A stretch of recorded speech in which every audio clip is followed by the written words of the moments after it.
कहानी एक ऐसी माँ की जिसके सपने और लालच इतने बड़े थे कि उसने उसे पूरा करने के लिए अपनी सगी बेटी को भी नहीं बख्शा।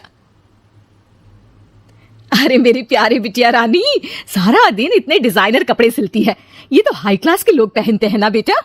हाँ माँ, तभी तो इनके सिलने के लिए मुझे इतने अच्छे पैसे मिलते हैं। देखो माँ, अगले महीने घर में रंगीन बड़ा टीवी लगवा दूंगी। हाँ। अरे जीती रहे बेटा, वैसे कोई ऐसा काम कर जिससे एक बार में ही ढेरों पैसे आ जाए।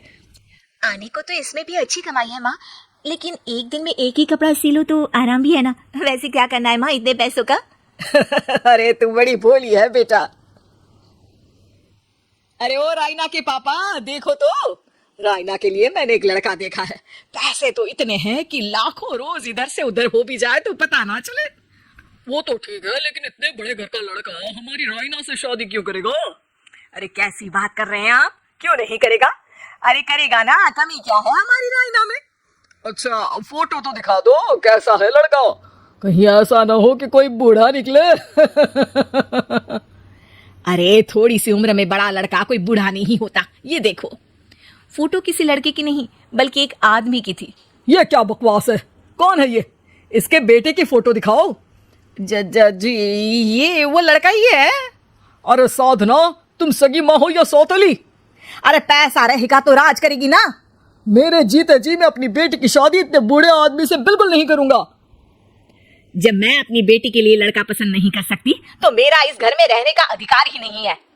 जैसे ही वो जाने लगती है कि तभी रायना वहां आ जाती है। माँ, आप जहाँ बोलेंगी मैं वहाँ शादी कर लूंगी, आप कहीं मत जाइए। और फिर रायना की शादी अपने से 11 साल बड़े राधा राम से हो जाती है।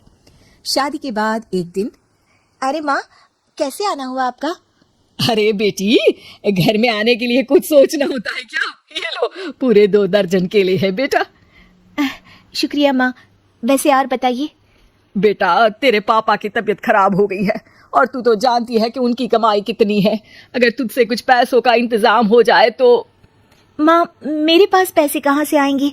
अरे वाह बेटी, तू तो गिरगिट की तरह रंग बदल रही है। अरे तुझे पढ़ाया लिखाया, तेरी शादी में पैसा लगाया, अब तेरे मायके वालों को जरूरत है तो तू ऐसे जवाब देगी? अरे माँ, ऐसे मत बोल। मेरी मुंह दिखाई में जो पैसे मिले थे ना, वो मैं तुझे दे देती हूँ, लेकिन अगली बार से आपको जब पैसों की जरूरत हो तो आप कुछ दिनों पहले ही बता देना। अरे ठीक है, तो अभी से सुन ले, अगले महीने भी पैसों का इंतजाम करके रखना, मैं आकर ले जाऊंगी। तभी वहां रायना की सास आ जाती है। अरे अरे समदन जी, कैसे आना हुआ? अरे कुछ खाया पिया आपने? अब जी वो केले लाई हूँ पूरे 2 दर्जन। अब बेटी के ससुराल आना था तो खाली हाथ थोड़ी ना आती मैं। कोई बात नहीं बहन जी, आराम से बेटी से बात करिए, मैं और भी कुछ खाने को भिजवाती हूँ। सास के जाने के बाद साधना भी पैसे लेकर घर आ जाती है। अब दिन बीतते हैं, साधना हर महीने रायना के घर आती और पैसे लेकर चली जाती। लेकिन एक दिन अचानक रायना की सास का फोन साधना पर आता है। बहन जी, जैसे भी हो आप जल्दी से हमारे घर आ जाइए ना। हमारी बहू रायना को क्या हो गया है? न बोल रही है न हिल रही है। हैं? अरे मार तो नहीं डाला मेरी मासूम बेटी को? साफ साफ बोल देती हूँ, मेरी बेटी को कुछ भी हुआ होगा ना तो मैं तुम लोगों को कंगाल कर दूंगी, क्लेम कर दूंगी करोड़ों का।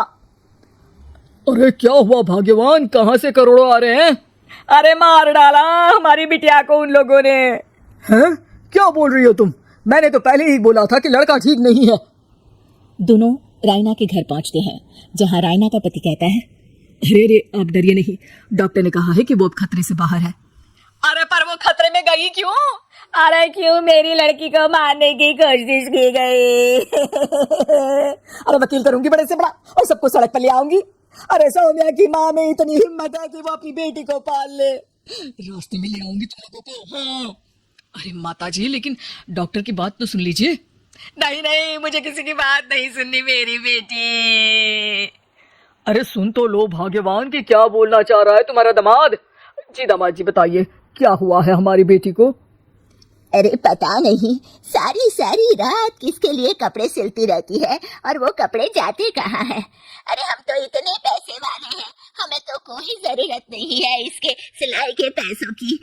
मैंने तो कहा भी कि बिटिया अगर इतनी इच्छा है तो दिन में एक ड्रेस सिल लो, लेकिन मानी नहीं। आप ही की बेटी है, पूछिए आप, पूरे होश में है अब। हाँ ये कहकर सास वहां से चली जाती है। अब कमरे में सिर्फ बेटी, माँ और पिता थे। बेटा, मैं तो जीते जी मर जाता अगर तुझे कुछ हो जाता तो। क्या बात है बेटा, ये लोग अच्छे नहीं, तेरा पति ठीक नहीं है बेटा। अरे नहीं नहीं पापा, ये तो साक्षात भगवान का रूप है। मेरी सास तो मेरा पूरा ख्याल रखती है। ये लोग बहुत अच्छे हैं पापा। अरे तो फिर क्या जरूरत पड़ गई मरने की? माँ, पता ही नहीं चला, सारी सारी रात काम करती रहती। आपको पैसे भी तो देने थे, लेकिन ये नहीं पता था कि सेहत खराब हो जाएगी। अरे पैसे देने थे तो सास से या पति से लेकर दे देती। नहीं नहीं माँ, ये मेरे सम्मान के खिलाफ था। आप लोगों ने मुझे इस लायक बनाया है कि मैं आप लोगों की मदद अपने पैसों से करूं। पिता को साधना पर बहुत गुस्सा आता है, लेकिन साधना की आंखों में आंसू होते हैं। मुझे माफ कर दे बेटा, मैंने कभी नहीं सोचा था कि तू इतनी स्वाभिमानी निकलेगी। बेटा, मैंने अपने लालच में तेरा जीवन बर्बाद कर दिया, मुझे माफ कर दे बेटा।